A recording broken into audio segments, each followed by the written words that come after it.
Pakistan's Foreign Office has strongly rejected US claims about its ballistic missile program, calling them irrational and lacking context. FO spokesperson Mumtaz Zahra Baloch reaffirmed that Pakistan's missile capabilities are for credible deterrence against evolving threats, particularly from India, and to safeguard national sovereignty. She condemned the US for unfairly comparing Pakistan to countries like North Korea and criticized the sanctions as unjustified. Meanwhile, Prime Minister Shehbaz Sharif has formed a high-level committee, including key government figures, to initiate dialogue with PTI amid threats of civil disobedience. The committee's formation follows mediation efforts by National Assembly Speaker Ayaz Sadiq. In other news, at least 50 children have died in Parachinar due to a lack of medical supplies amidst ongoing tribal violence in Kurram district. The violence, which has killed over 130 people, has resulted in severe shortages of food and medicine. Moreover, Pakistan's Army Chief, General Asim Munir, pledged to defeat terrorism during a visit to South Waziristan. He assured that the army,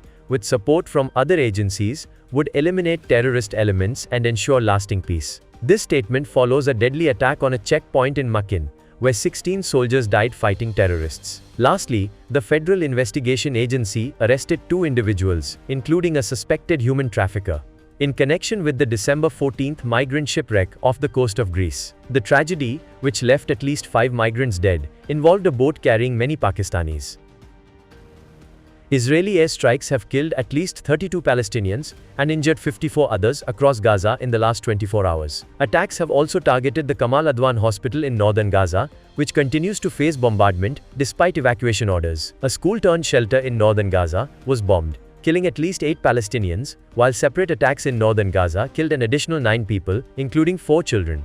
In retaliation for a missile strike from Yemen's Houthi rebels, which hit the Tel Aviv Jaffa area in Israel, the US military launched an attack on Yemen's capital, Sana'a. The missile strike caused mild injuries to 14 people. Meanwhile, the UN agency UNRWA reports that more than 556,000 children in Gaza have received a second dose of the polio vaccine. The vaccination drive began in September, triggered by the rediscovery of the polio virus in Gaza after a 25-year absence due to the collapse of the healthcare system.